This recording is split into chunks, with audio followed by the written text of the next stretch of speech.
Hi. Good morning. Okay, are we all there? Then let's just get started. Good morning, everyone. My name is Carolina, and together with my colleague Helene from Renova, we are working on the Sustainability Lab. And this is the 5th webinar of the webinar series. And I'm just going to give you a very short introduction. The Sustainability Lab is a project that we started in autumn 2020, looking at the environmental impact of touring performing arts productions and where they can be improved. The 3 main outcomes are the webinar series toolbox, which is coming out at the end of June, and a library of resources which are free to access. At any point, if you have questions or suggestions or any other ideas, you can get in touch with either Helene or myself. And for today, we have a lovely panel discussion about touring, and it will be moderated by Jana Grünewald from Touring Artists. Before that, just briefly, housekeeping rules. Please keep your microphone on mute during the talks, and we will be recording this webinar and it will be later on posted on YouTube. So if you would rather not be seen online, then keep in mind that it will be posted so you can turn off your video. Welcome, Jana from Kreativ Transfer and Tourist Artist. I will pass on to you. Thanks a lot for the introduction, Carolina, and for the invitation to moderate this interesting panel. As said, I'm Jana Grünewald and I work for the Dachverband Tanz Deutschland, which is the German dance association, where I'm in charge of the project Kreativ Transfer, which is a program that supports networking activities in the performing arts, but also the visual arts and the games industry. And I'm also part of the editorial team of Touring Artists, which is an online information and consultation service for artists and cultural professionals working across borders. Before we start, just to add what Carolina has said already technically, please name your Zoom tile with your full name. That would be great. And also please name the pronoun that you want to be addressed with. So me, for example, I put she/her behind my name. That would be great as well. Thank you. Welcome again also from my side to the webinar Touring Networks and Long-Term Solutions to Tour Planning, together with 3 wonderful speakers who are Frida Karlsson. She's climate coordinator at the Swedish National Touring Theatre, Riksteatern, Watty, who is artistic and managing director of the festival Euroscene Leipzig, and Lina Frank, she's network coordinator of the Baltic Nordic Circus Network and managing director of Circus Link. We now have about 1.5 to maximum 2 hours. We won't stretch it too long, no worries. So 1.5 hours, about 1.5 hours to tackle questions on what sustainable touring and programming actually means in very practical terms, or can mean. Questions on how to integrate sustainability measures when programming and curating and when putting tours together. And also questions on the benefits we can expect when we really put sustainability as a key factor in our daily practice. We start with short presentations by our speakers who will bring excellent ideas and best practice examples on the table, and maybe also some open questions. Let's see. And then we move on to a joint discussion with the speakers before we open up for questions from all of you in the audience. For the Q&A part later on, I would like to mention already now what Carolina said already. It would be great if you turn on your cameras, especially for the Q&A part, so we're not talking to black screens. It's always nice to see faces, especially because we would like to ask you to pose your questions or make your comments yourself. So for that, please just put your name in the chat. Don't write your question or your comment in the chat, so we don't have a parallel discussion going on in the chat, but just put your name. I will announce your name, and then you can just ask you the question yourself. Yeah, I would say we dive into our topic now, and we start with the presentation of our speakers. So I would like to give the floor to Frida Karlsson first. As said, she's climate coordinator at the Swedish National Touring Theatre. And yeah, welcome again, Frida. The floor is yours. And I think you'll start, or you'll be sharing your screen for a presentation, right? Yeah, that's correct. So I wanted to start to explain what Riksteatern is, because we are a very special and maybe even unique organization. We have existed for almost 80 years. So I'm going to share a little intro video about the organization, because that's really important on our possibilities to work with sustainability. So I will try to share my screen and show you this little video, and hopefully it will work. Okay, this is really... Could you hear the sound? Ah, awesome, all right. Quite simple. If a group of people somewhere in Sweden form a local Riksteatern Theatre Association, they become a part of a nationwide popular movement which brings together almost 40,000 performing arts enthusiasts in more than 200 associations. They are the stage for the whole of Sweden, reaching an audience of several hundred thousand. And they create a repertoire for everyone, no matter who you are, what you like, or your background. All around Sweden there are people who like dance, theatre and music, but depending on where in the country you live, culture is conditioned differently. But in Sweden, everyone should have access to performing arts of high quality. And that's where Riksteatern comes in. The local Riksteatern associations create their own repertoire when they buy performances from various theatre and dance producers who tour the country. An important part of this is Riksteatern's many tours of its own, including international guest performances, the dance company Kullberg, performances for children and young people, and productions in sign language with Riksteatern Krea. The performances are then staged at the local theatre, the Rural Culture Centre, Folkets Hus, and other community centres around the country. The local Riksteatern associations collaborate with each other and are supported by Riksteatern regionally and nationally.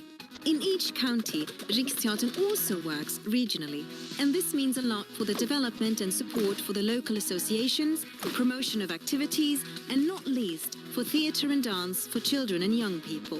Locally, the active members of the theatre associations put in nearly 300,000 hours of unpaid work every year.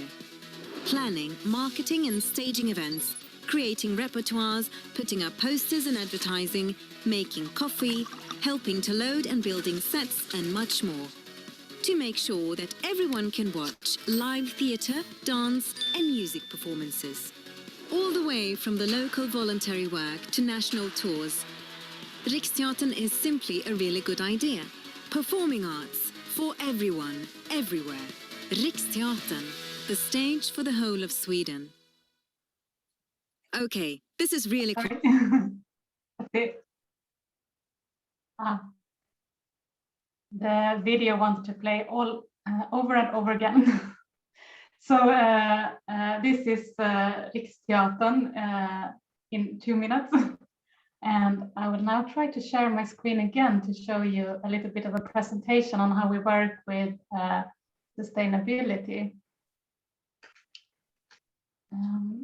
So we were founded almost 80 years ago with the idea that it's not only the population of the capital that has a legitimate claim to benefit from first-class theatre arts. The nation in general can with reason raise similar claims. And this was said in 1933 by a minister in the Swedish government. And we are a public movement, but we also have a government mandate. So the local Riksteatern associations consist of altogether almost 40,000 members.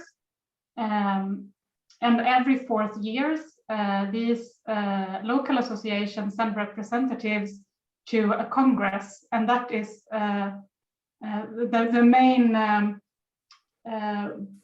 like body or of Riksteatern, and that's where we together decide on goals and direction and elect the next board. Now I just have to move around a little bit so I can see the presentation as well. And regionally, we also exist as a collaborative body between the local associations, and the regional part of Riksteatern is really to support the local.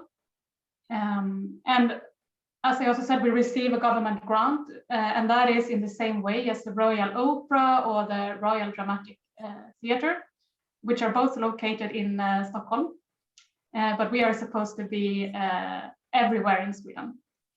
And the Swedish government, they appoint the chair of Riksteatern, and they provide guidelines linked to this grant. So that is also something we have to adapt to.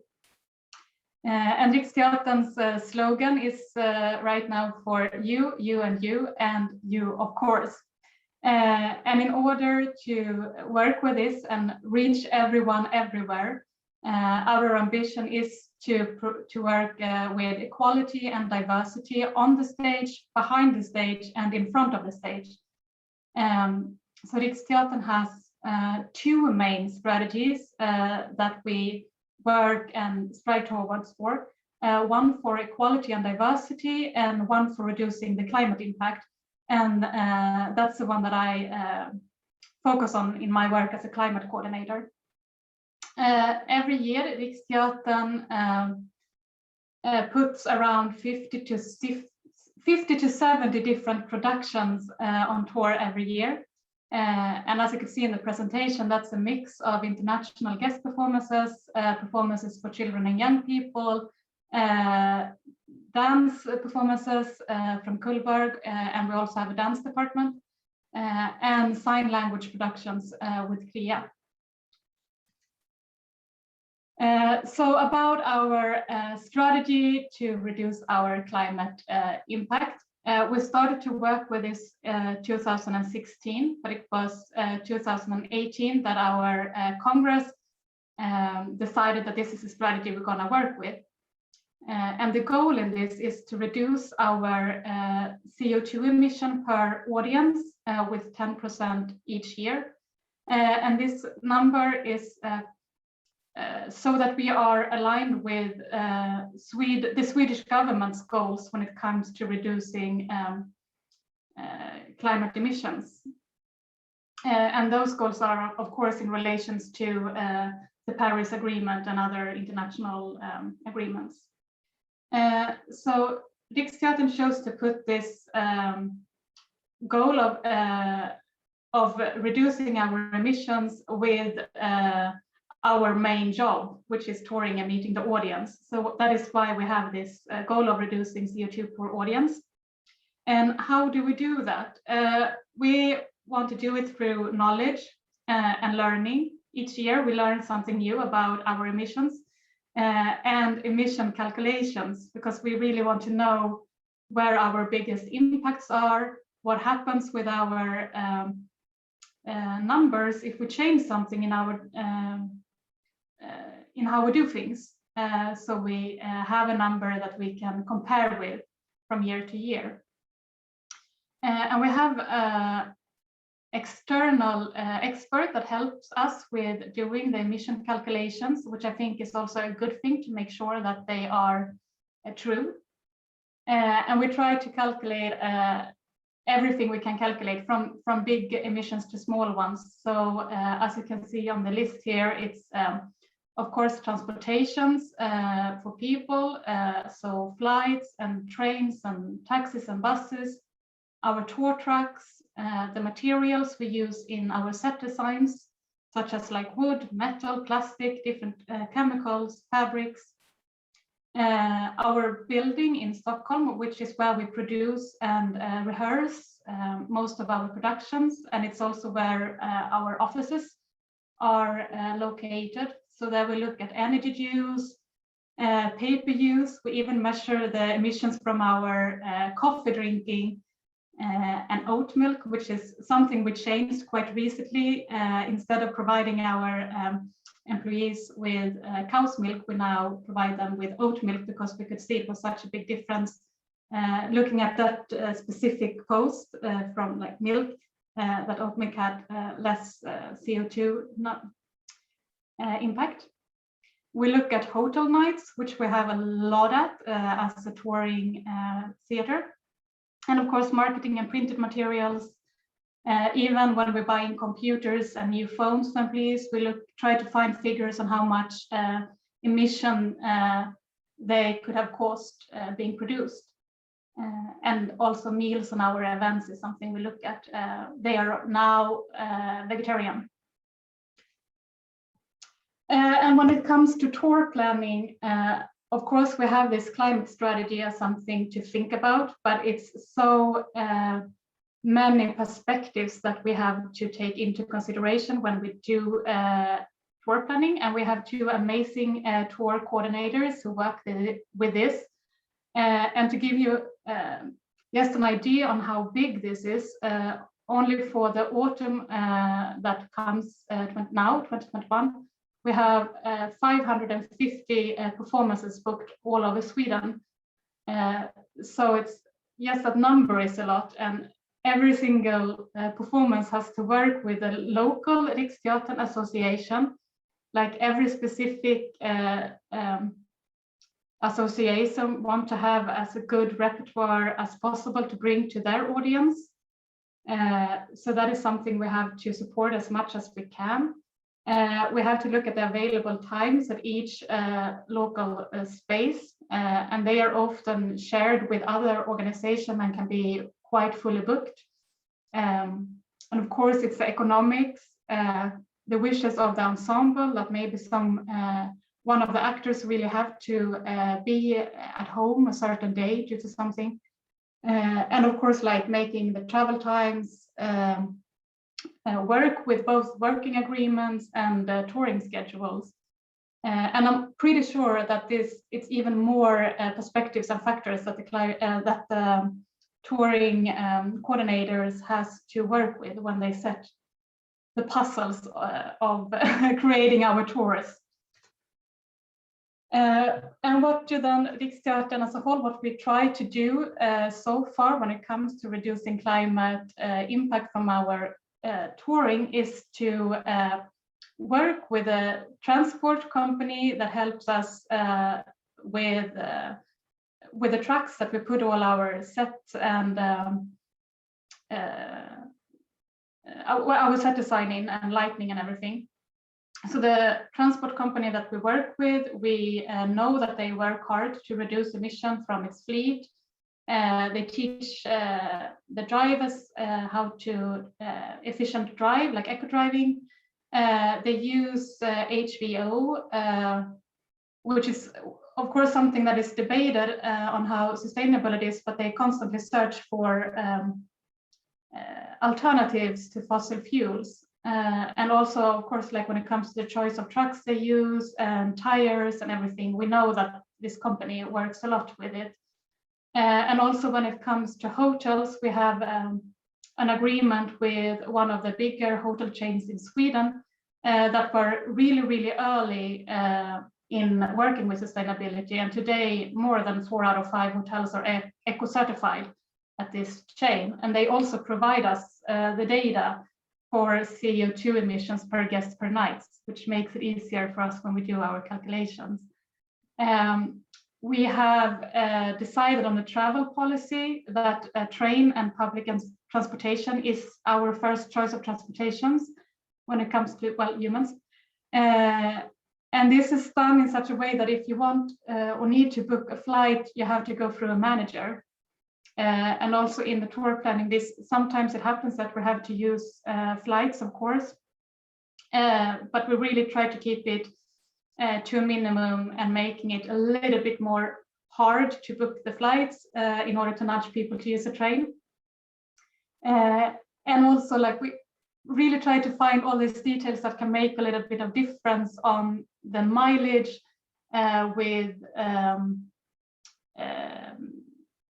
fossil fuels. So like when we look at rental cars that we have to use, because we go to quite small towns sometimes that don't have a train station, we remember that if you rent a car from point A to point B and then not returning it yourself, the company has to drive the car back.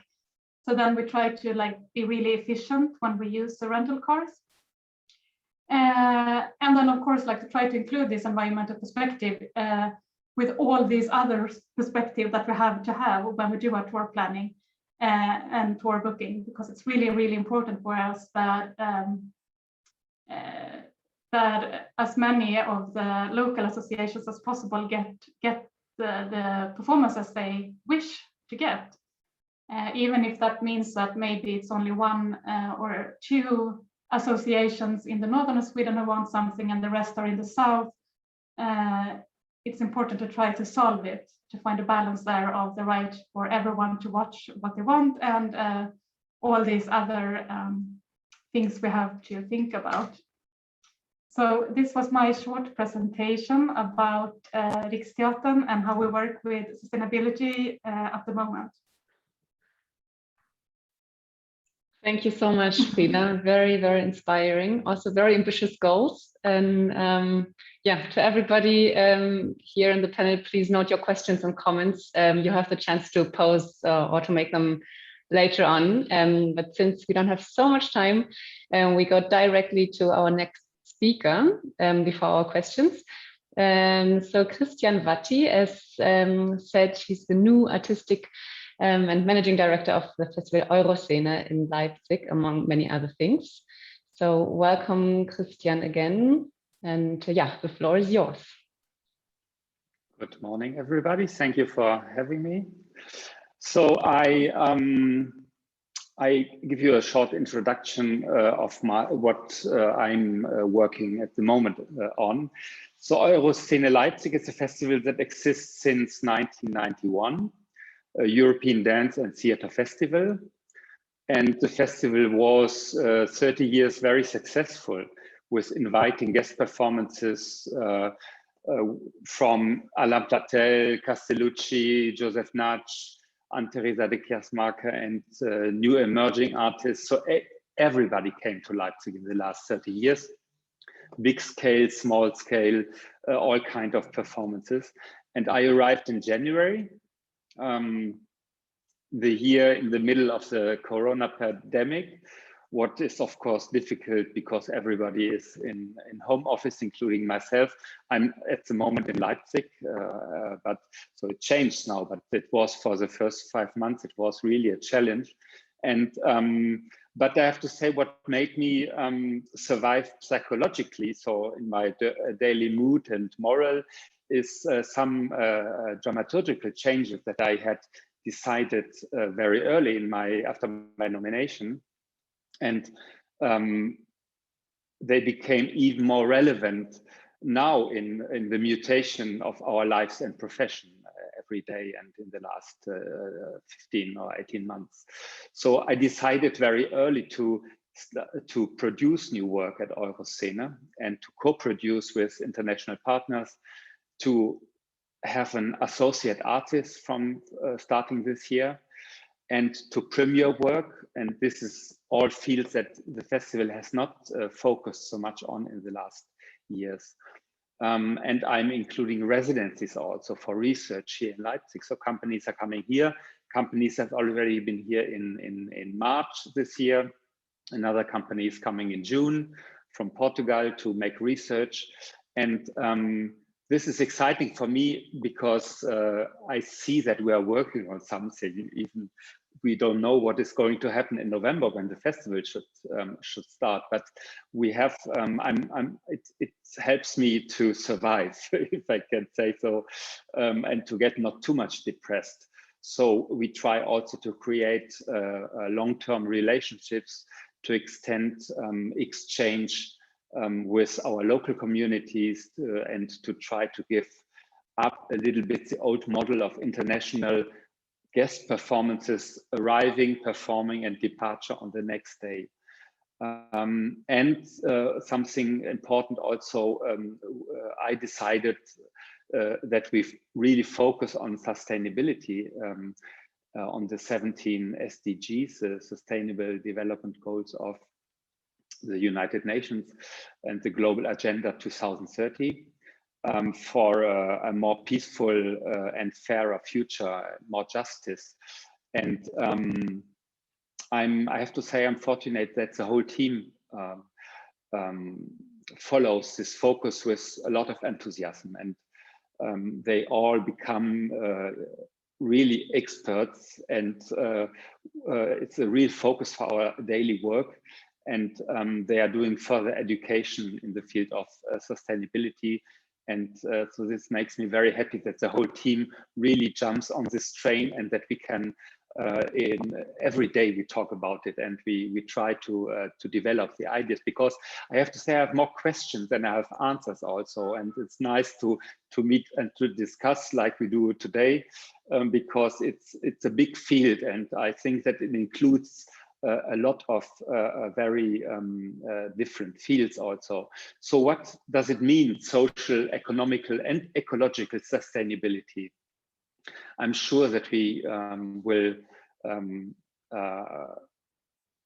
talk later about what sustainability really means, that it's not only reducing CO2 or CO2 compensation, more train instead of airplane, reduce plastic trash in the festival bar. Of course, it's all this, but I think it's much more. I would like to mention 3 areas of my current reflection and work since I've started in January. So the first area is a bit the daily work practice in our office, and so in the preparation of the festival, so very concrete things that we are doing every day. So of course, less airplane and more train, what is not very difficult in the last year, of course, but also to try to consider this for the future, and avoid trash, of course, green energy. So we moved into a new office in February, and we try to think about it and to discuss it, how to make our office life more sustainable. So we talk about compensation of CO2 in the future, and also not to take the elevator, but the staircase. It's a small thing, but helps also. Change the bank to a bank that is active in the common good economy movement, Gemeinwohlökonomie.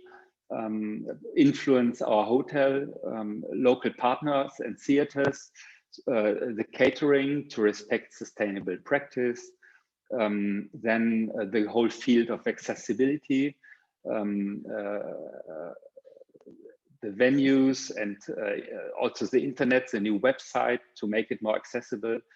In the communication, use easy language, and so for the performances to work on sign language, audio descriptions. We will introduce this for the first time this year also in the festival. Then the ticket pricing is a field, social solidarity tickets, for instance. Then solidarity with artists in the team. We want to initiate touring in the region. What is a financial question? We will come later to it. Cooperate with local partners, share ideas, include partners in decision making in the process. So take decisions together with theaters where we are performing. So we have no own venue. We use all the venues in the city of Leipzig, and so to try to more work in teams, and to really take decisions together to be able to make good decisions, and to cooperate with festivals that are happening in the same time. So I try to identify all the festivals that are happening in the same period, beginning of November. There's one in Potsdam, in Berlin, in Munich, also in Lyon, in France. Then sustainability, of course, in the technical field, rental of material, which is often a big dilemma because of artistic freedom, künstlerische Freiheit. How can we influence what material to rent? what material the set designer wants, costume, so set design elements that we have to put in the trash after one single use. So these are questions that we are asking. The second area, it concerns more the dramaturgy. So what is important to me as a dramaturg and as a curator.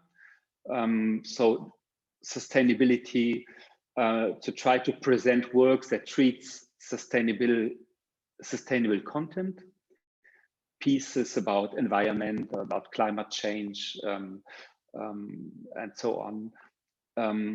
Then to work on new ways of international collaborations, new different post-colonial perspectives also, because in most cases we as European festivals or artists we are inviting, we are used to go abroad and to make our research, which is the magic world today.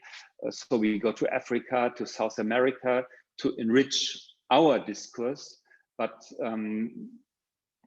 the question is also, how can we give space and voice to international partners from the global south to formulate their research and ask their questions, and which is not an easy field, but so we try to initiate projects in this direction, so that people come here to research.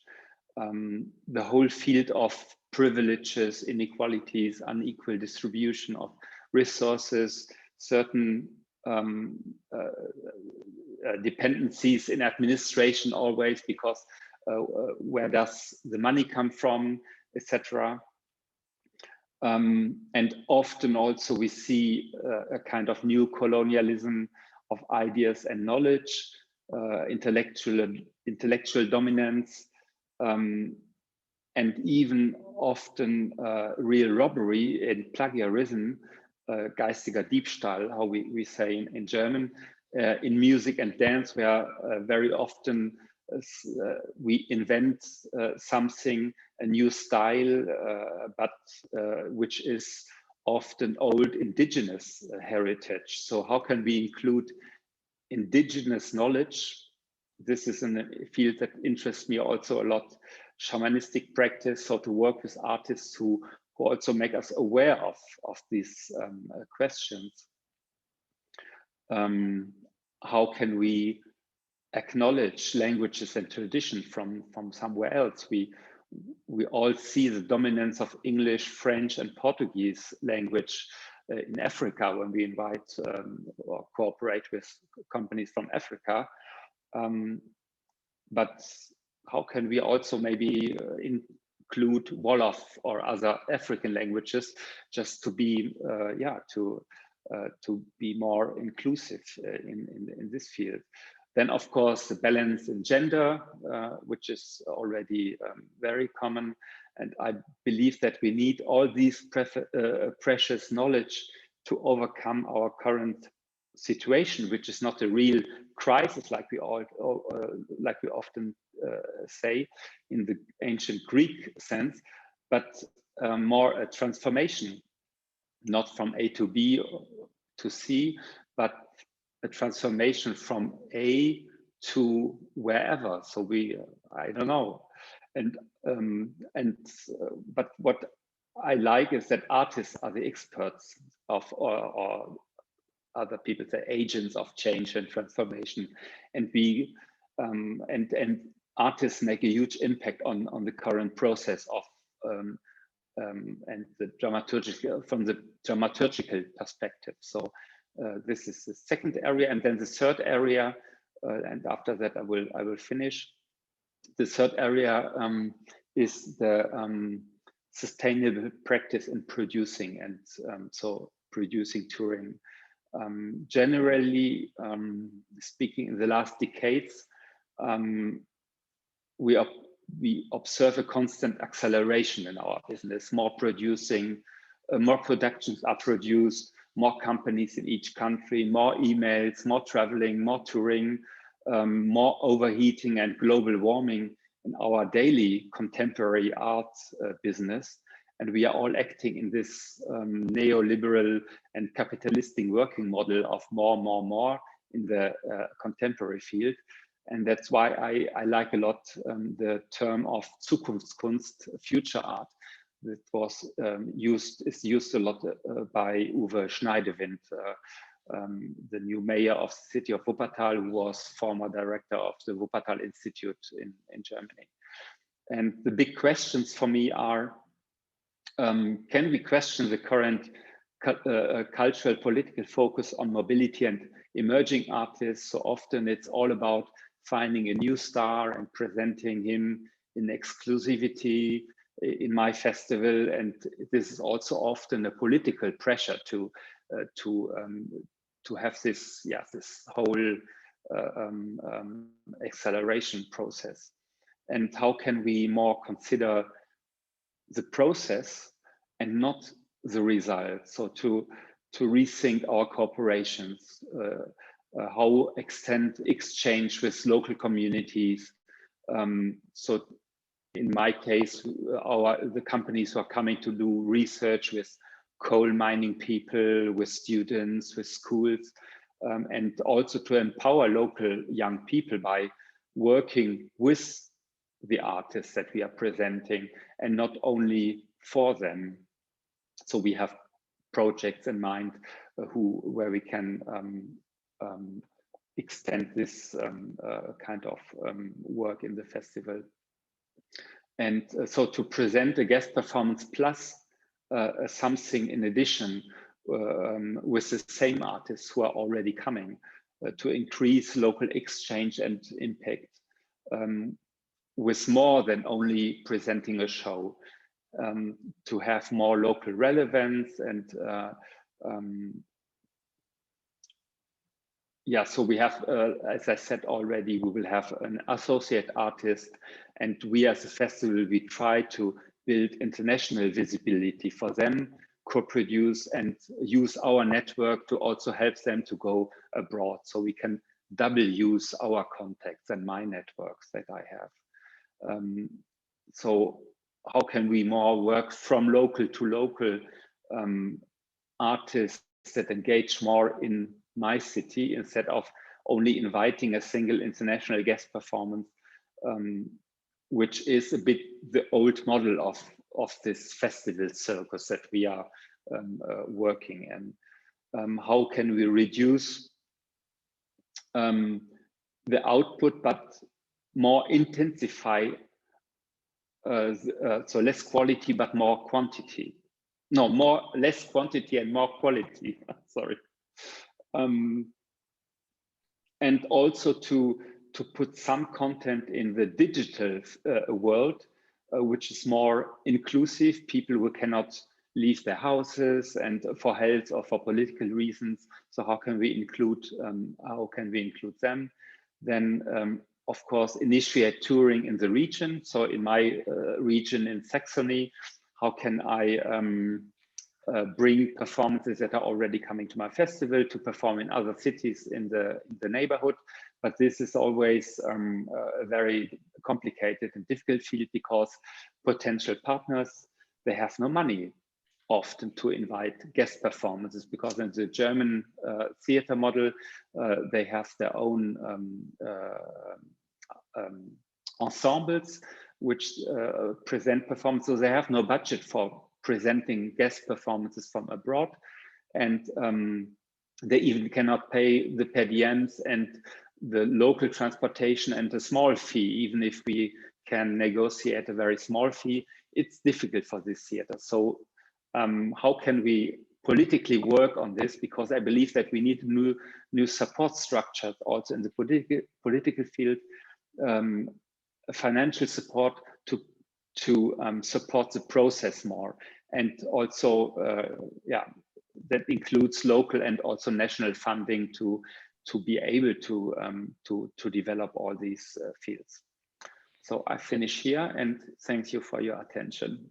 Thanks a lot, Christian. I put my 1 minute sign, but as I'm not pinned, I think you can't see it. But yeah, thanks a lot for sharing your thoughts and your efforts in reorganizing and rethinking a festival, and for this really interesting holistic approach that you have in mind, and for all the questions that you were raising. We will come back to them definitely. But now we have our third presentation. Welcome, Lina, again. Hi. Lina Frank, hi. Network coordinator, again, of the Baltic Nordic Circus Network and managing director of Circus Link. The floor is yours, Lina. Thank you. So can you share my presentation? I think Finola will do that. Yeah, great. Brilliant. So a bit of a lo-fi presentation just to support you looking at something while I'm talking. So I'm here on behalf of Baltic Nordic Circus Network. My name is Lina B Frank, and I'm currently situated in Sweden. So we go to next slide.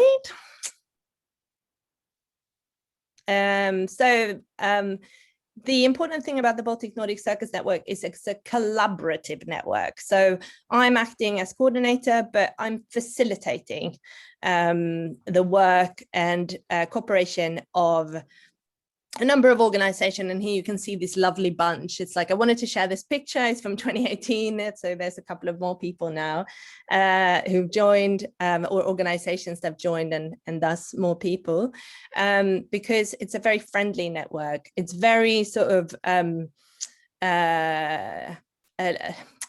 don't want to say like low stakes, but like it's very friendly. It's very cute in lots of ways. And it's very much like, nothing is stupid to say, and you can ask whatever, and we're all there to learn from each other and sort of do that and have a nice time. So by supporting each other, so that's really important. Can I have the next slide? So there's 20 members at the moment in 8 countries, and I don't think you can see my cursor, so I'll just say what they are. You'll see them colored on the map. It's Iceland, Norway, Denmark, Sweden, Finland, Estonia, Latvia, and Lithuania. Thank you. And sometimes we cooperate with other countries as well, such as Russia, but that's through projects. But members of the network are these countries. Next slide. Oops, we'll go back. You skipped one. Thank you. So the network isn't incorporated, so it exists for a loose structure. So that means that somebody needs to take care of it legally. So they're called hosting organizations, and currently we have 2. So we have Circus Syd in Lund, they're on the map, but they're very south of Sweden, and we have Riga Circus in Latvia. So all of the finances, employment, etc., project proposals and things go via these organizations, usually Circus Syd, and then with the backup of Riga Circus. And that's obviously because there's more funding that you can apply for in the Nordic countries than in the Baltic countries, kind of thing that we are eligible for. In Iceland, we have Ringleikr. In Denmark, we have Afuken Dynamo. Estonia, we have Circus Studio Folly. Finland, Circus Info Finland, Circus Circo. Finnish Youth Circus Association, Silence Festival.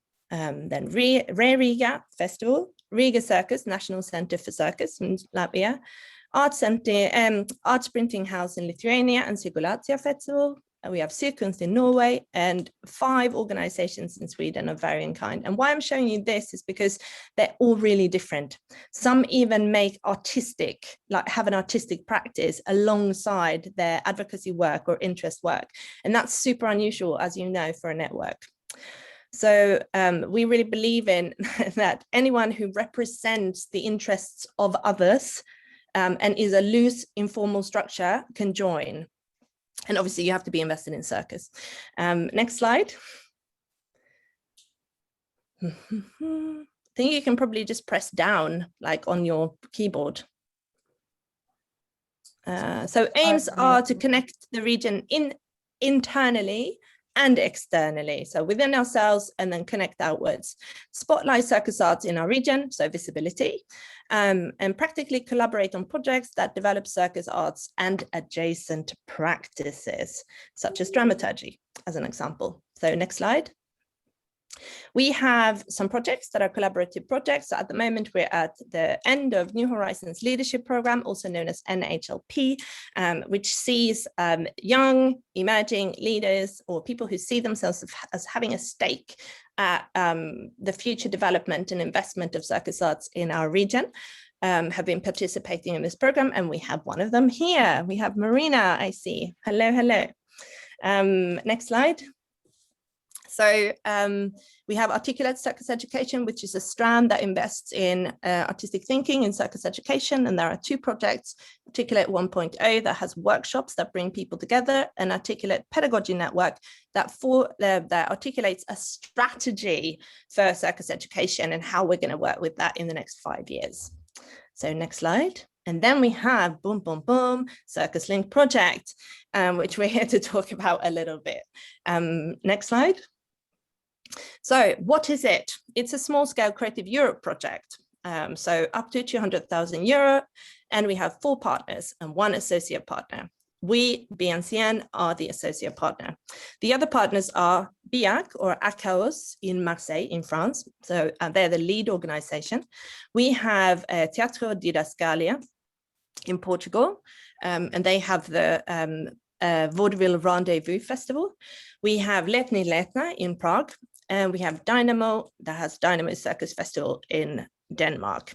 So there's 4 regions, there's 4 festivals, there's 4 cultures. So this is quite different. We have the East and we have the South and we have the North, and this is important for the project makeup. And we have 2 small and we have 2 large organizations. There's so many more at the start that were part of wanting to develop this idea.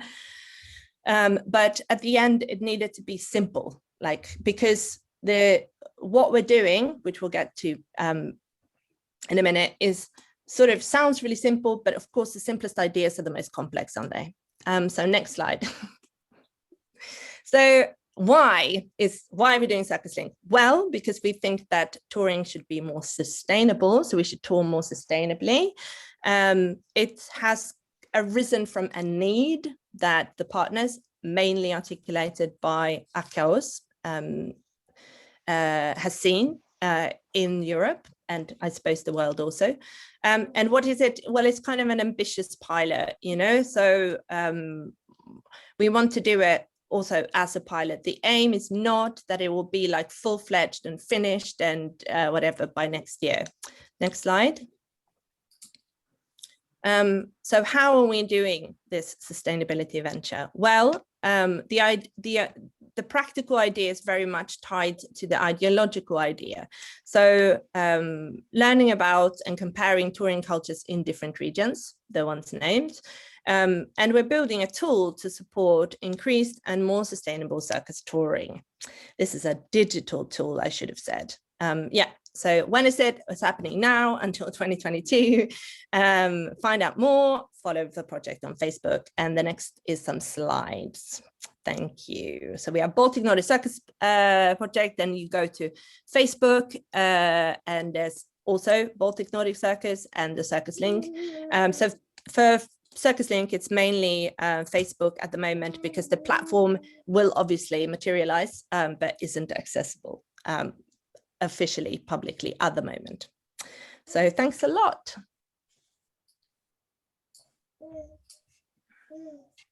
Thanks a lot, Lina, for your presentation. Again, another very ambitious project, and I think we can't wait to hear more about it and to see how you set up the online platform, the tool, and learn also from that along the way when you establish it.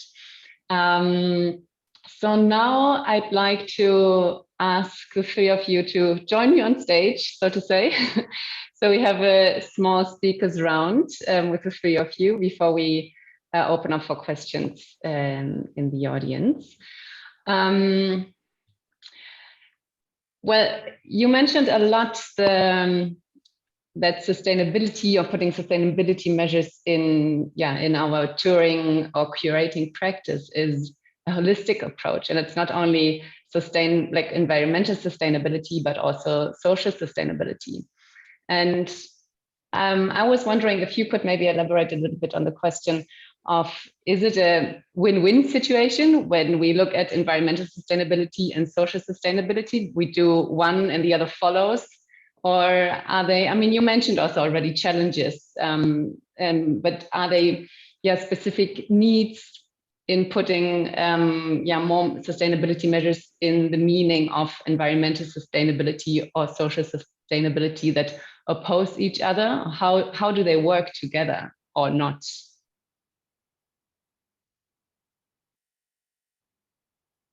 How do we say? Do we just like grab the word? You can just you just grab the words. If nobody wants to speak up, I just point out someone. I mean, if it gets too messy, I try to put it in order. But I think now you can just speak up. I mean, for me, on a general level, on a very general level, I think, definitely it goes together. So, you know, but it manifests itself in really practical ways. I think a lot of the time it's like, well, you know, if we're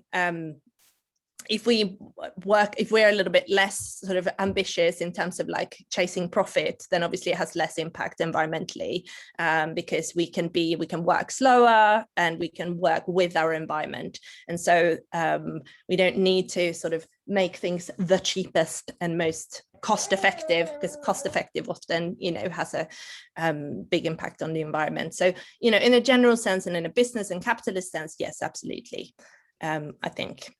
And this is, of course, what, like when we're working in theatre, we want to sort of become a bit better at, because we're not very sustainable in this sense. Someone's crying in the background. Christian, go ahead. No, I believe that it has a lot to do about trust in society. If you want to make a change in a transformation, if we want to succeed to create something different, and I think we are talking about a big shift. It's very complex what is going on at the moment. I mean, everybody says it, and it includes all these domains of social, economical, and ecological sustainability. And if people, or if in a society there is no trust in the future in another working and living and being together model, which includes all these social questions, then nobody is able or nobody is willing to make a change. And we need little steps of change, and every little step has to be evaluated and to be appreciated. And everybody has to start where he can start, and then it will grow. But I think everybody has to start in the field where he can start. And do a little step, and even one step in the good direction is a start in the good direction. So it's as appreciable as having a big concept and a big change. I think everybody has to, can only, not has to, but is only able to work on the level that is possible for him. Directly Lina directly to Christian, and then Frida. Well, I just wanted to say that I think it's a work in progress completely. Like and we shouldn't be afraid to try things. I mean, the pandemic has made us be able to try certain things, but like, you know, so we're working more from home, and that's really good because, you know, we travel less and that has less impact. But then you have as you heard, there is a baby in the background, because it clashes with another social kind of sustainability. And what do we do then? Like how this is, and I think that we shouldn't be scared of like trying things out, as you can hear. We should sort of embrace and see, because unless we start to do it, we just don't see what the knock-on effects are. We are very happy that you're not scared, Lina, to join this Penny with a baby in the background. Frida. Yeah, I'm just like agreeing on you guys that it's so important to be a little bit brave, and also like to also like really talk about when it becomes clashes between the perspectives. Like I think it is important also for the social sustainability in the future that we do meet over cultural borders and expressions, and that art gets to grow in all sorts of ways. And at the moment, and I think you were also talking about this, Christian, that we are part of an unsustainable society, and the concept that you brought up, what you said, like future art, it's sometimes we are in structures that makes it hard to be that future art right now. Say that we are invited to this big international festival, and it's really important for us to go there to show us and be part of the like that moment. But then it's also a festival that might just consist of fly in, fly out productions, and we call that collaborations. So yeah, the social part for the artists and for the society and the ecological perspective, they have to go together, but they might not always do that in every situation right now. But like, I think if we start to think about how we can put them together and create this win-win situation, that's how we're going to find the next path. Thanks for your comment on that. There are so many so many aspects that that come along with it, right? And it's really difficult to start to go in one direction or in this direction. There are so many. I also have tons of questions in my head that I would like to ask you. But so I just go to the next question. You mentioned it, all of you. You mentioned it already. The question of exclusivity, like you just said it also, Frida, in order to be social sustainable, and also that our culture lives from working across borders, and not only like the nearest border, but also like far away with countries or artists from countries that are far away from the countries that we are based in. And or the festival industry, let's say, works from inviting international companies and artists, which is also a benefit for our social life, to learn from different perspectives, right? And for the arts and cultures. But how do we deal with that? I mean, you said we have to take small steps, but how do we avoid excluding voices, artistic voices, and artists that are based in outside of Europe or in regions that are less accessible than other regions? So maybe I can say something here quickly. So this is like one of the aims, I think, of the Circus Link project, because in a way it's like, so it's a touring tool that sort of links up people. And we if you have so let's try and see if I can explain this super quickly. So you have an online tool, which is essentially like a really fancy, really sophisticated database, where people can put their in their shows. But what happens with the ethical dilemma of like, normally we work with curatorial, right? So it's like somebody sits and decides who goes on that. But we have an opportunity now to say that what happens if you let anyone put it in there? You can be in Africa, you can be wherever. Like, what happens if you do that? How does that change who is seen, and how are they seen, and what language they speak in? And sort of, so I think that with technology, it's like, that's where you if you take the time to really reflect, you can try to even out some of those unevenness. That's not even a word, but you know what I mean. And try to facilitate that. And then it's up to those who want to be part of it and want to be seen, to show their faces, rather than us deciding for them that they should. Does that make sense? Yes, definitely. Thank you. Christian, Frida, you want to add? Yeah, I can. I totally agree. I think, of course, it's. I mean, the whole process is very complex, as we said already before, and of course we need to work about re-nationalism, because I mean, we want to keep our society open, and and we have colleagues in. We see it every day in Poland, in Hungary, in Ukraine, in Belarus in these days, and we need to keep our multi-perspectivity in the cultural field, and we all nourish ourselves from different perspectives, and it cannot be the aim to not travel anymore or to exclude different regions, because I believe that we can benefit so much from, like I said before, all this indigenous knowledge. And I think that in the global south there are so many people with great knowledge, and they are much in advance in what we have as a discourse here in Europe. I think there are people who know much more responses and have much more answers to our questions, but we exclude them from an historical system and habitus. So I think we need to also work on that. We cannot say, okay, now we need to be sustainable. We don't fly anymore, so we close our borders, or we only touring in Europe. It's not the price to pay not to fly anymore. I mean, there are artists, and I respect them, and I think it's fabulous also to have artists who give a good example in saying, I do not take the airplane anymore, and they prove that it's possible differently.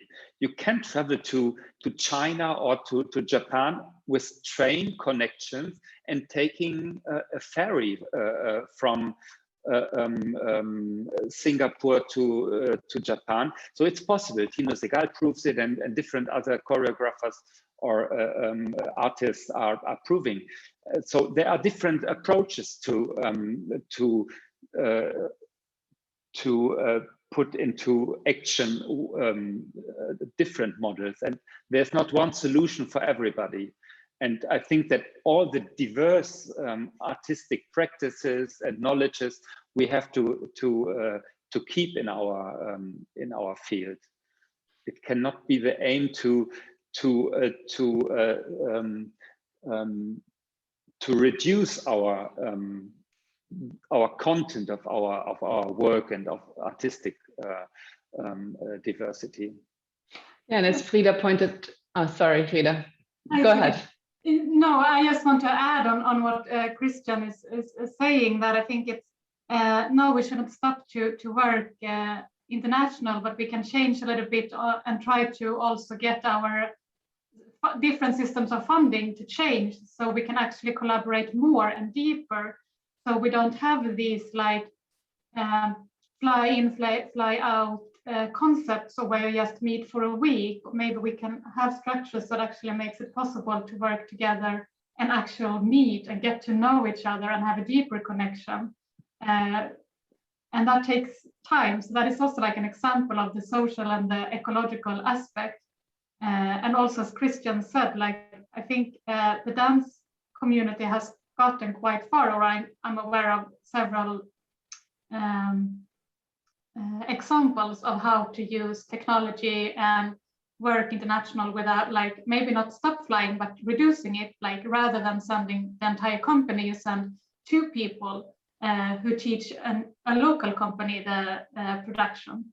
So it's so many different ways to like change how we work and to get like more of the good things for less of the cost of the bad, so to speak.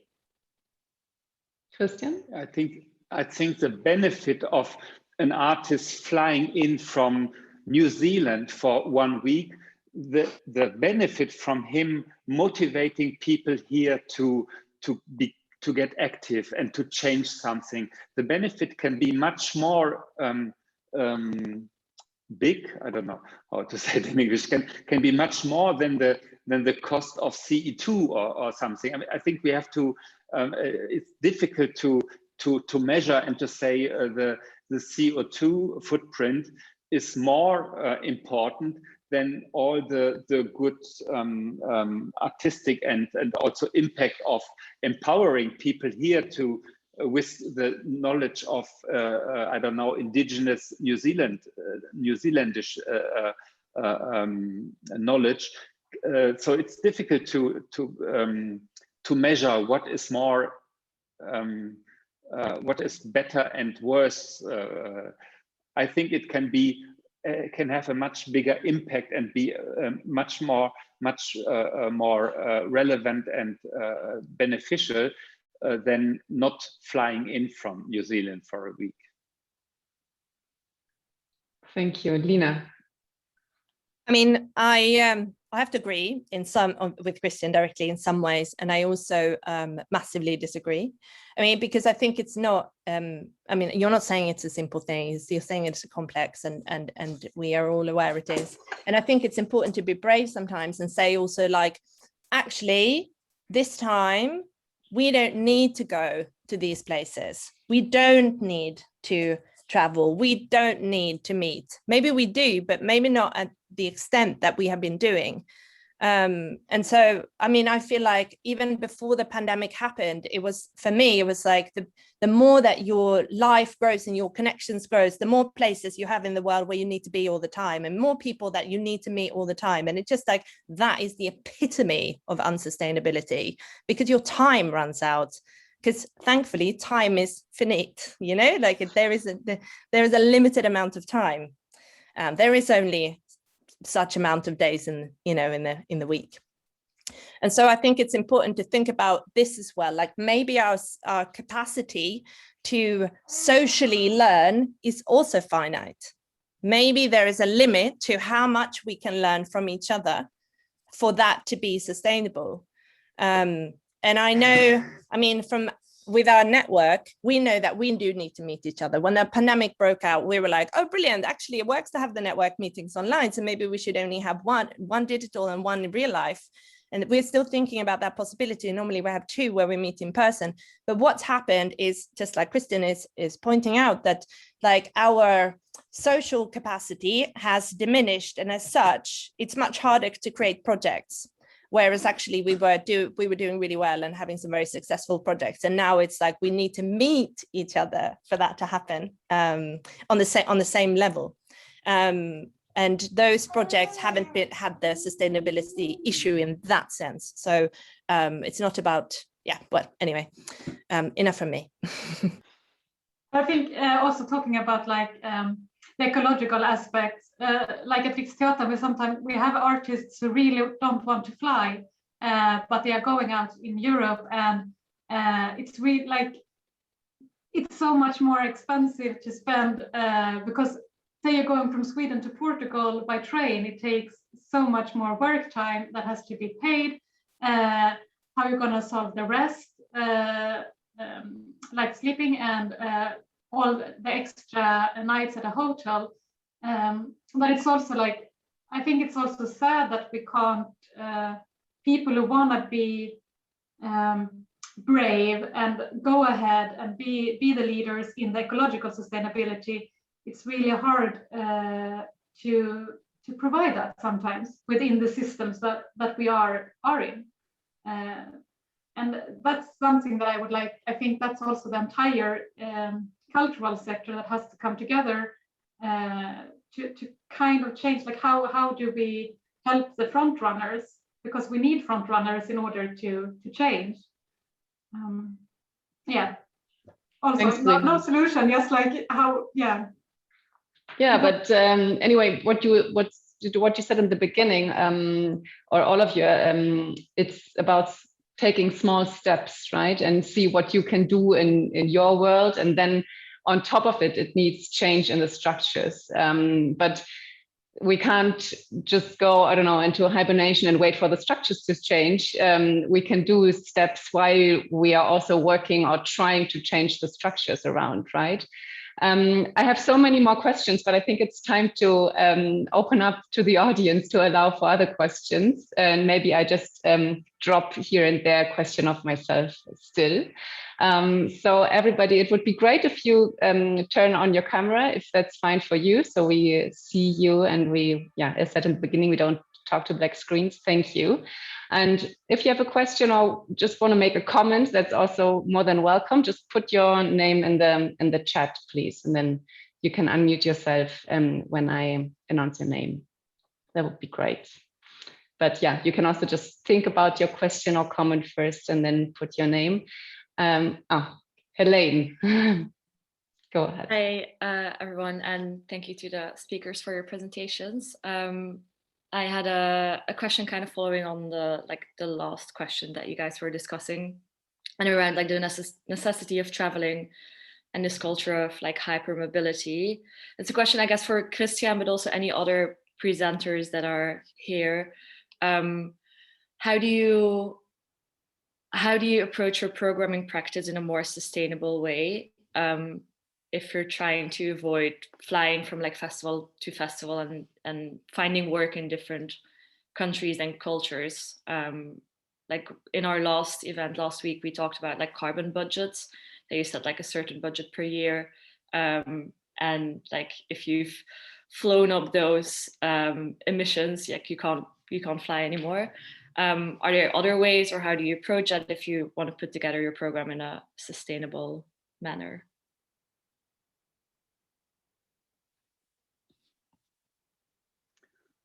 So at the moment, it's an easy answer because we couldn't travel, so it's difficult. I don't know. I think I will travel less in the future, but I have traveled so much in the last 20 years that it's easy for me because I have networks and I know a lot of people. But for it's not the I have the luxury that I have already seen so many people, and I can maybe easily work also if I see a video now of a company when I know already the way how they work. So it's I will try to travel more by train and to combine a festival. So if I go to France, maybe I go first to Brussels, then I go to Paris, and I go to the south of France. But it's difficult in the practice also because it's always complicated to combine to see different shows.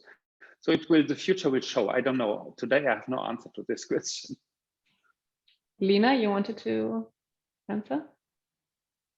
Yeah, I mean, for me, like unsustainable is when the effort outweighs the impact. That's in every sense. So like, I think the first thing is very simply asking oneself with like regularly on a number of levels, and putting that equation there, saying, how do I value? What is my value of this? What is this value? And then what is the effort? And does it make sense? I mean, it's a kind of philosophical question, right? But we can, if we practice, we can put value on things. And the arts in general is rubbish, I think, at putting value at that unquantifiable stuff that we do that is so magical. So I think it's particularly hard for the performing arts sector. I mean, I feel, because what we do is live. The solution isn't that we should all watch telly more and watch performances on the screen more. That is not the solution. It might be part of a solution, but no solution is going to solve all of the different facets of sustainability. But I think it's on that equation on a bespoke level. So each decision needs kind of like reflecting back. And of course that can take time, but you can also have a gut feeling. I mean, we don't have to do millions of studies for every decision. We don't need politicians all the time to tell us what is more sustainable than something else, but you have a gut feeling about it. Or if you don't have a gut feeling, what do we do normally? Well, we go and research, we find out what we think and ask other people.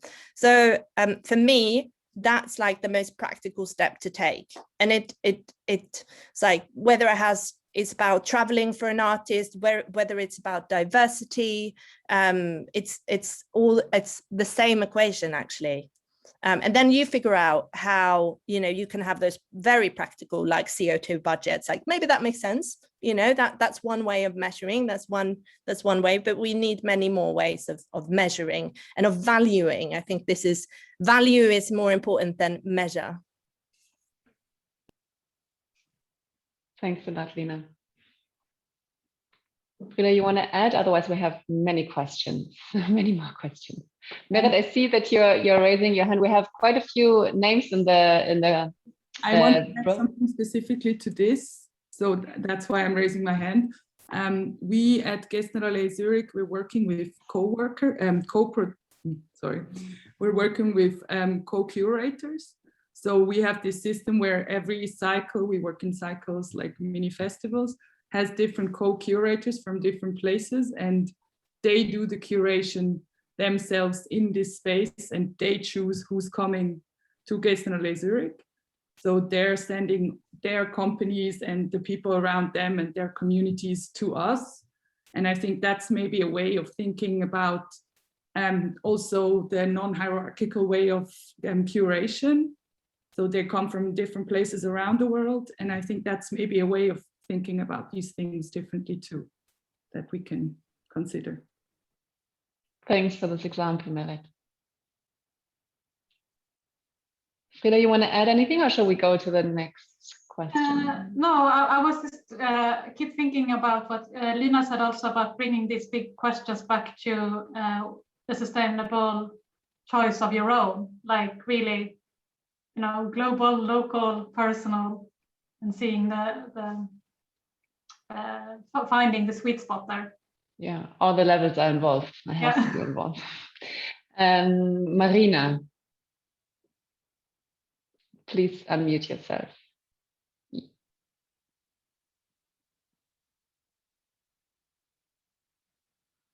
You need any? Yes, great. We can't hear you, or is it just me? No, we can't hear you, Marina. Please pull out any headphones you might have attached to your computer, or turn up your volume. Maybe we go to James and you try to figure that out. Where are you, James? Thank you. Good idea, James. Hi, how you doing? I'm like a touring artist. I've been touring for 15 years, and I've got the same kind of thing with Christian, where I'm used to traveling and I've traveled a lot.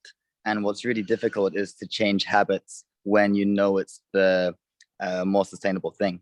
So the last year and a half, I've been working in politics, and I can definitely say, Lina, that politicians don't have the answers to sustainability. They're searching as much as all of us are.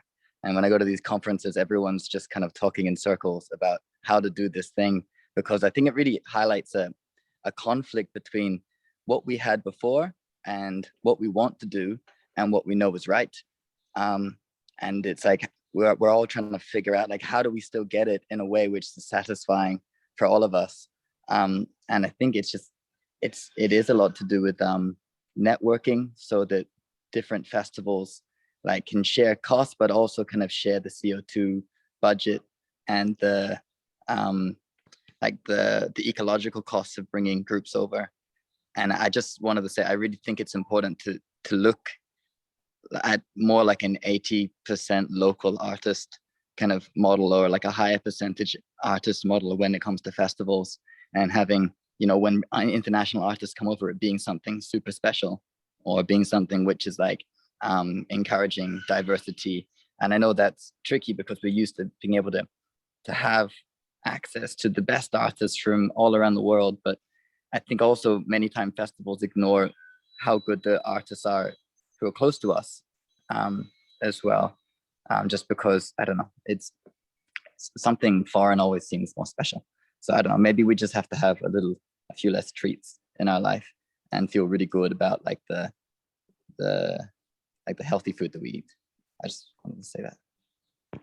Thanks a lot for this comment, James. Yeah, again, about being brave, and we don't even know if like we're talking a lot, or sometimes it feels as if everything is becoming worse when we put in environmental sustainability measures in what we do. But maybe we can expect something even better afterwards, right? I mean, yeah, this is also something we can keep in mind.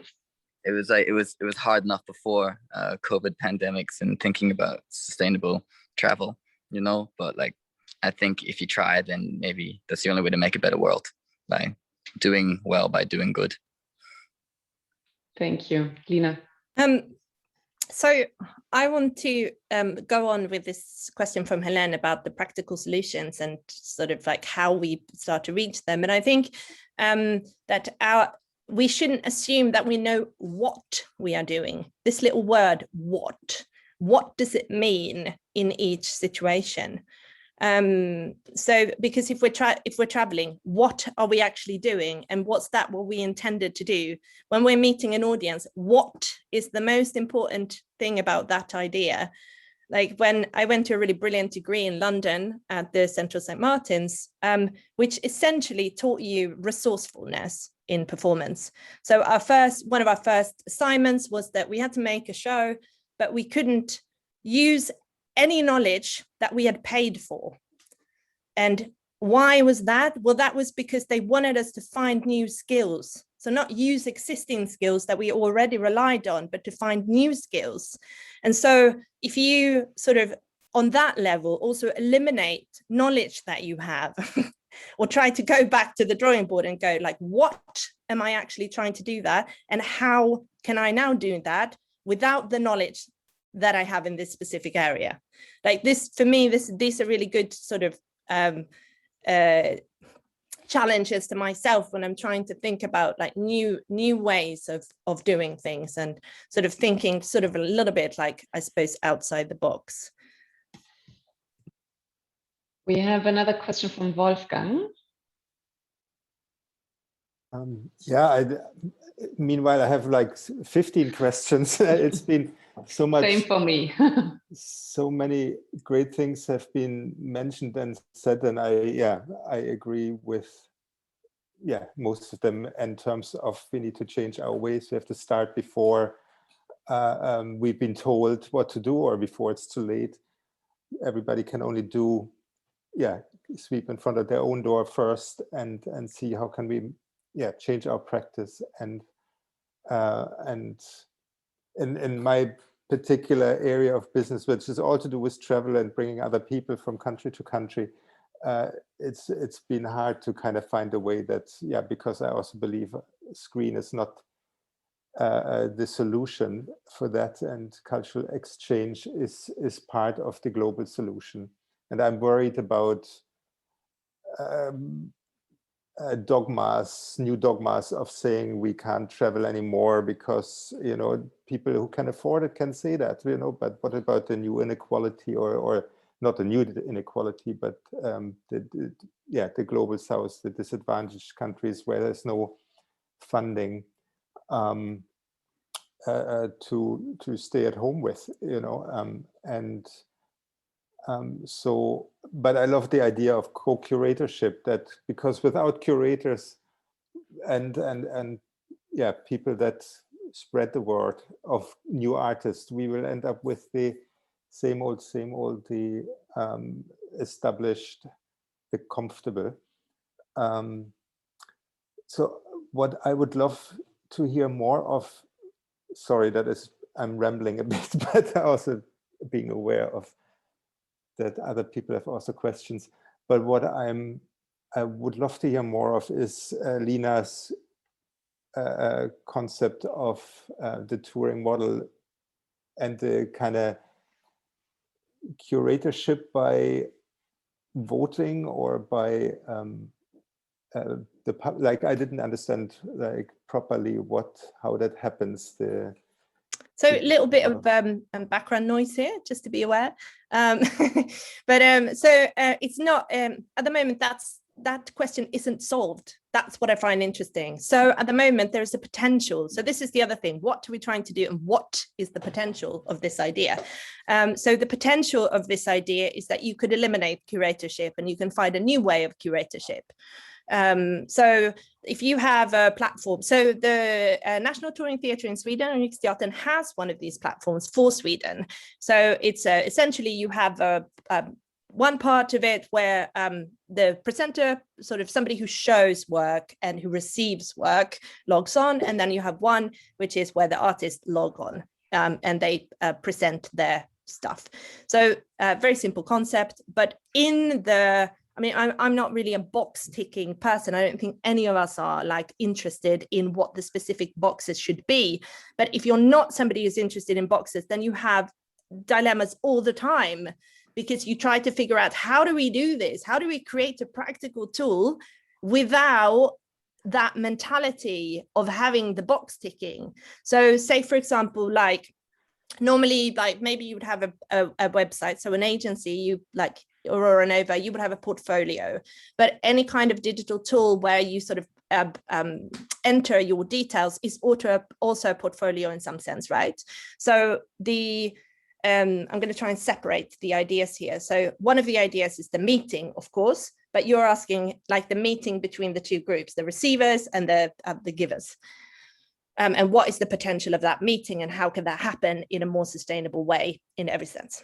But you're asking in the curatorship, and I think we know that opening up platforms just a free-for-all completely means that they become unsustainable, because they break down, because there's all this like, you know, information which isn't up to date, which, you know, broken links, etc. So you have somebody who is going to facilitate it. So how is that different from somebody curating? Well, of course, it's one is a practical and one is like subjective taste, I suppose, or have some policies around it, or etc. But what I'm interested in is how can you, how can the platform self-curate, so that you do have a flavor of what is there. You do have not broken links. You do have not just this one show that toured once 10 years ago and then never again, but that it feels alive, but not like somebody has sat there and been like, this is what I think is brilliant. You know, because as soon as you have that, you have an exclusion factor. Then there are, in terms of diversity, you never, like a person is never going to be able to sit there and make a selection that's representative in diversity on behalf of everyone. Like it's just an impossible task. So how do we then, if you don't have a leader or you don't have this type of hierarchy, then you have democracy, right? Democracy is flawed. So of course there's going to be some like stuff that doesn't work. But it has the potential to facilitate this. When you're building a practical tool, you have the potential to consider these questions and then thinking, you know, what do the people that actually want to use this? Who are the people who want to use this? Who are the people that can use this? What change does it make if we construct it in this way or in this way? And which change is more sustainable? That's kind of the task, I suppose. Does that answer your question, Wolfgang? Yes, I mean, it kind of starts a conversation. I think I would love to be, because of course I've been thinking a lot about how to automate the process, how to make it more efficient, how to reach more people. Of course, I hear some things you said, and I'm thinking like, oh, we end up with populist culture. We end up with, you know, somebody needs to tell us what we're going to like, you know, what's the next flavor is, who the new artist is.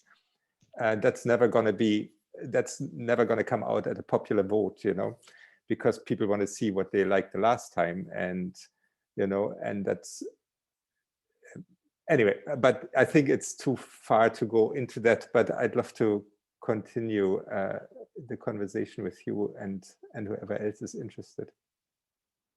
It's just the beginning of a long process, right? So there will be many more conversations on this topic. Frida, and then Christian. Yeah, I'm just like, when it comes to like digital platforms, it's so easy to just, oh, now I got this idea, maybe we can build in a system that organizes when someone books something in the region that you were at, you will get a notification. So you can book the same thing or collaborate to grow the audience, or to make the artist like travel one long distance, but then get 5 performances instead of 1 before they have to go back. And also like to connect this more to also the ecological perspectives that like Julie's bicycle, I'm sure you talked about in England, like they also have this digital platform. And I also have like a vision somewhere that it might be a good idea to help different artists in like having an easy platform, just finding what is the best material for my set design in an easy, fast way, or what is the difference between taking the train and taking the bus when I have the choice. But it can also be helpful in that sense to spread knowledge about, well, the things we do know, even if it becomes a little bit of box checking, it can also be good for the ecological perspectives and knowing how to make a good choice. Thanks, Frida. Yeah, communication, I think, is key here. I saw you raising your hand, Natalie. We have before a question also from Meret, and then maybe we also try Marina again if the sound works. But Christian, you also wanted to add, right? Yeah, I just wanted to come back to what Meret said. And I like a lot her idea of co-curatorship. And actually I've been working with Internationale Tanzmesse in Düsseldorf for nearly 20 years, and we have practiced since 20 years this co-curatorship. We were 4 people, and I think the whole program benefits a lot from 4 very different people, one from America. I used to live in France, and one from Germany, one from Denmark, and it's very beneficial to have all these different perspectives. Also from I mean, I have very different tastes from my French socialization, and Carolinda from the US, she had a very different taste from me. But the whole event has benefited so much from this very diverse and different perspectives. And I think it's a very good thing to and we were not, I mean, it was always big fights, but then at the end, everything came out well. And at the end, the program was good because we could all accept different styles, different tastes, different aesthetics. But now I'm at a festival, and we present 12 companies each year, and it's another. I mean, at Tanzmesse we had like 80 artists who presented work in 4 days. So the diversity was the aim was in the heart of the project. But I don't know how I can in the future make a program if I'm in my office and only doing video conferences, because my ideas, I mean, I cannot work when I'm sitting in front of a screen. The best ideas, the best content, the best discussion, they happen at the platform after midnight when all the shows are over. You are sitting at the bar in the hotel, and then you meet someone and you have a conversation until 4 o'clock in the morning, or only for half an hour. But the things are happening not when you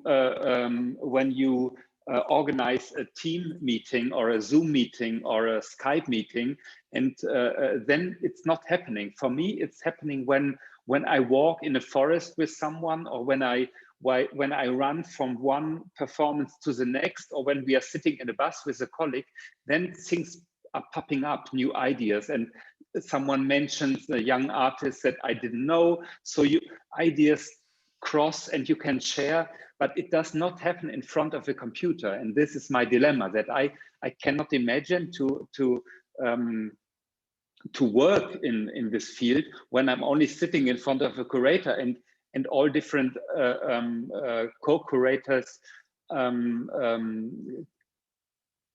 How I can handle this, I don't know yet. I think I will develop a system how I work in the future, but I know that for my way of working, most happens when I don't expect it. It happens by incident, in between, or when everything is over and you do not expect anything to happen.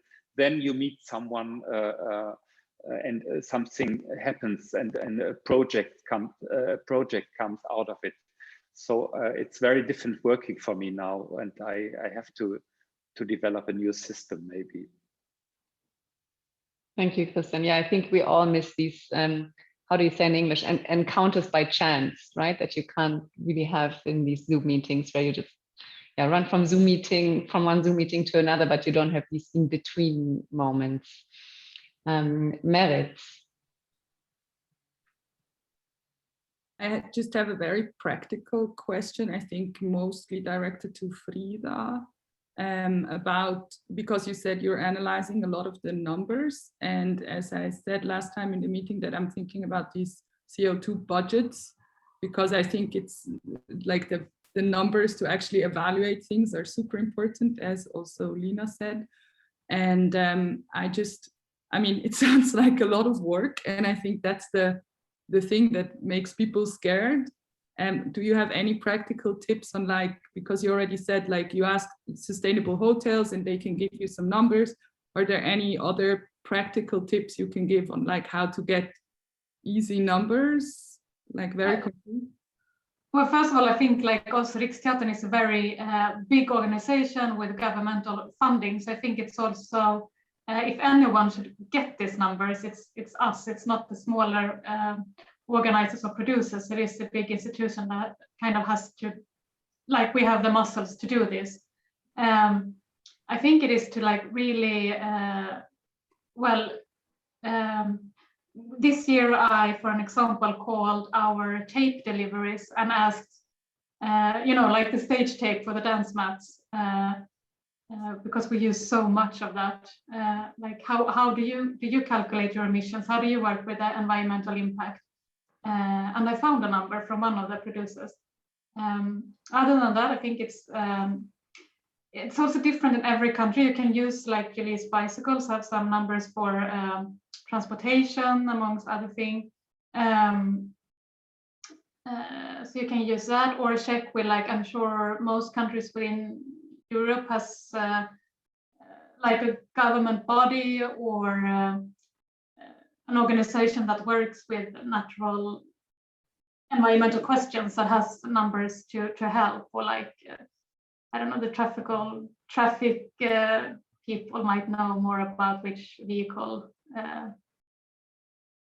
Yeah, I think that another, just like maybe look at different standards and just try to reduce, like as a general tip, it is like reduce for, don't buy new things, go for rental or reuse stuff you already have. Like it's very, I think most people are aware of what to do, and it's just fine. But then you mostly actually work, I mean, your work is more research work, and you ask other people who are like more specialized in the field. Yeah, so what we do at Riksteatern is that we, at the national level where we produce the art, and it's mostly like the producing part that we measure, plus like emissions with touring. So each department, like more or less like they save their receipts and write down what they order. And then every year we take that, and our sustainability or like calculation expert, he looks into like what have other companies done, like when it comes to calculating emissions from wood, what's happening in sustainability world with that. So I think it's really helpful to have a consultant when it comes to it. Perfect, thank you very much. Yeah, we see here, right, that as you said, Merit, also it is a lot of work actually, and also a lot of knowledge needed in order to implement certain things. And this is also, I think, where the role of funding bodies or potential funding bodies comes in again, because yeah, it's a question of budget here as well, not only to have a bigger budget to have more, I don't know, organic catering, for example, or using trains that are still more expensive than flying, but it's also a question of being able to have employees that really focus on these questions and can work on these questions. Yeah, we come to our last questions now because we are running out of time. Marina, should we try your sound again? I mean, we can give it a try. Yes, sounds good. Oh, that's great. So thank you. I think we have touched maybe on this now from all the speakers and the panel in various perspectives, but I thought, and just to bring this from the point of the network, so I was actually taking part in the New Horizons program, as Lina mentioned, where I think a lot of people with a performance background entering now these questions of sustainable development and the implementation into their practice of artistic creation and touring. I mean, it's a big factor. So then the circus-based people were often kind of struggling to get the perspective from the bookers and programmers on how maybe there are already tools or systems in place that allow a kind of like touring segmentation, if you could say that, like comparing to how maybe programmers view accessibility or diversity in their audience or program on stage, because yeah, it's a complex system and there is not this one type and solution, and as you mentioned now multiple times, restricting any modes of traveling per se is not in the solution that fits all, but also aspects that were mentioned like slow traveling or family-friendly touring. I think there could be groups of how can you approach a tour or program a tour that maybe the companies and artists are still looking to have help from future touring networks that implement that or offer that. I think that, for example, with this CO2 and emissions, there are already a lot of such tools in place. And maybe with other social standards, I think Lina mentioned that values are so deeply rooted in an artistic practice that often artists and companies already have a very, very strong way of dealing with that. So yeah, I was just wondering if there are considerations either with Riksteatern or how Euroscene is dealing with booking, or others who want to answer. Thank you. Do you want to go first, Lina? Or well, I wasn't going to. I wasn't going to answer Marina's question, so I'll just say quickly that like New Horizons is a good example of how the funding bodies can do something to make us think about these issues, because we had funding from the Nordic Culture Ministry. If the extra funding, we dealt with Agenda 2030, and so we thought, well, obviously brilliant, that's great. So, and that meant that everyone who was a participant had to, alongside numerous topics, had to work with that topic, which you can see Marina has. So Marina, your question was about like touring sustainable, like from the artist's perspective, more. Yes, if there are already kind of maybe segments, or if you can say like, okay, there are few options how you can tour Riksteatern. And if you're interested to kind of put it like zero emissions, that's what I want to do. Or if there are like different ways of, not like since we are, no, not in that sense that you can like, if we buy an international piece of art, for an example, and we want to put it on tour, they can't, I mean, I don't think they can decide exactly how the tour is going to go, because our local associations are the one that like wish we want this performance, and then we put the tour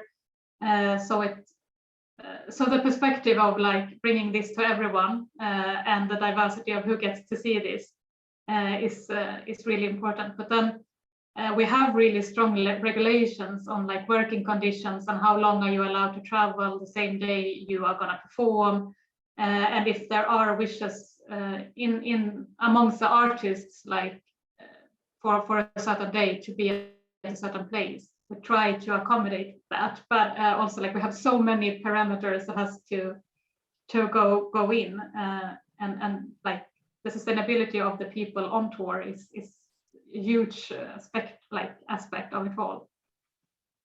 And also like trainees are most that's what our main traveling is, by train, but not all. Like that's our goal. Thank you. I would like to allow for one more question, because Natalie put her name in the chat, but I would like to ask you to try to put it really short, and also the answers really short, because we are running out of time. Sorry, I have to be mean there.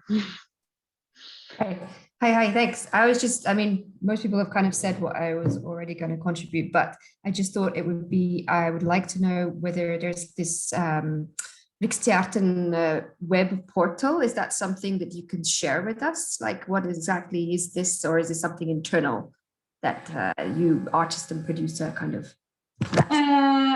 No, I think it's mostly internal, and also our webpage is. I don't think we have an English version of it. I'm really sorry. So it's in Swedish. Okay. Yeah. I also thought that the idea around potentially creating some tool that allows people to understand who is touring where and when, and you know, the idea that you said, Frida, earlier about people, you know, book something and if people are notified of what happens, some kind of, you know, quite practical, tangible tool.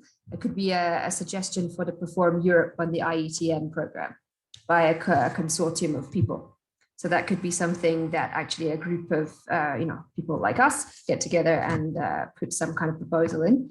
And yeah, the larger institutions, of course, have the resources to be able to do more work in this area, and that our smaller organizations need to work in partnership with them, or to be able to tap into their research so that we can help ourselves, because we have very limited resources when it comes to doing certain things. We have a small performance festival in London and in Cambridge and Colchester in the UK, which is kind of co-curated by Hannah, Heidi and myself, and we bring Nordic artists each February every 2 years to share their practice. And we kind of have a model, I guess, which is more democratic, of having co-creating kind of co-curation, if you like, of the festival between us, and also bringing those artists to do many more things than we would normally. So kind of bring them in for longer, do more work with them that's a little bit more tangible and expansive, I guess, and working with communities, etc. So that's kind of what I had to say, really. And that's Fest on Fest, and that's kind of bringing UK artists, UK performance artists, and artists from Norway, Sweden, Finland, and maybe Denmark. Thank you, Natalie. Are there any urgent comments from our speakers, from Frida, Lina, and Christian, before we have to close?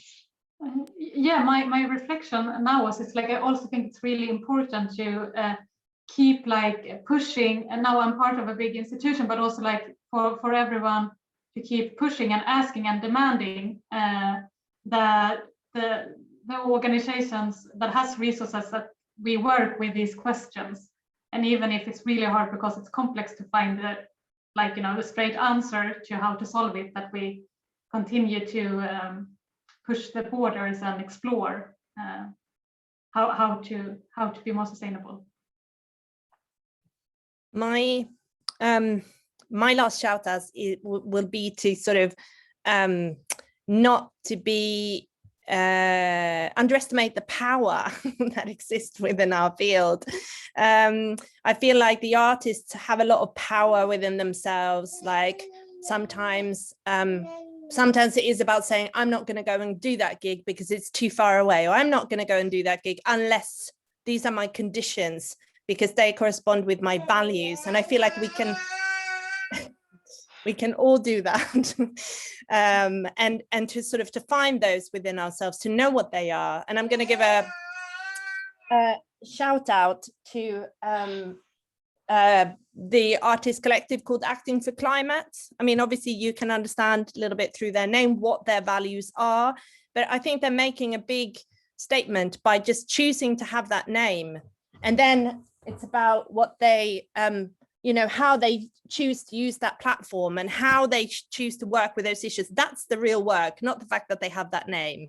But so I really want to just do a shout out that we all have the power. And so the artists definitely should never feel like it's like we're people who are booking and stuff setting the conditions. It's like we can all set conditions about that correspond with our values, because we're creative people. So when we don't do something else happens. It's just like, it's not possible that nothing happens. It's just like, that's my main thing. So not to be scared of the vacuum that will open up when something is not possible. Christian, you'd like to add? No, I can add it. I mean, I only started this year, so it's difficult in this situation also to organize a tour for companies. But I have to say that a big part of my companies for this year, I was able to find a second performance in Germany or in Potsdam or in Berlin or somewhere else. So most of the companies who are coming, they will have a second or a third performance in a tour. So this was a big criteria for me when I started talking very early to colleagues and to share my list of artists that I wanted to consider for my program. So a big part is really depending on this criteria. But the future will show how we are able to develop this. As I said, I would love to tour more also in the region, to organize touring in the region. If a company comes to my city, Leipzig, then present them 2 or 3 other cities in the region. But it's a lot of conditions have to change in the funding system to make it possible. But to cooperate with colleagues around me, and even when I bring a company from Russia who is going to France and then comes to my city, this is already a big step to try to organize and to communicate with my colleagues to fix and to choose the dates corresponding to other options. Yeah. It's very difficult this year. I hope that it will be more easy next year, because a lot of schedules have changed and touring plans have changed and postponed, and so it's very complicated this year. But already in the program this year, it will be a big how to say, it will be, you can see it already this year, I hope. Thank you. Well, it's really time now. I think we could talk on forever on this topic, and we will. It's just the beginning, or we're just in the middle of the conversation, of the start of the conversation around this topic. And I'm sure we will see each other in different talks like this again. And I'm not even trying to make a wrap up. As we said many times now in this talk, it's such a complex topic. So I just say thank you, especially to Frida, Lina, and Christian, and thanks for everybody participating and for all your questions and comments. It was really super interesting and inspiring. And this is the point where I hand over to Carolina again. Thank you, Jana, and thank you everybody. Thank you for the panelists and Jana for moderating. Thank you everybody for taking part and for your questions and your comments. I just wanted to say that I've posted a link to the website where you can have more information, and you can also sign up to the mailing list. Our toolbox will be published also at the end of June, hopefully with loads of new tools for you to use and to inspire you. The full list of webinars on YouTube is also posted on the chat. So if you have missed one of the webinars and you're curious, please go to our YouTube channel and have a look. And thank you again, and stay in touch with us. Bye. Ciao. Bye, everyone.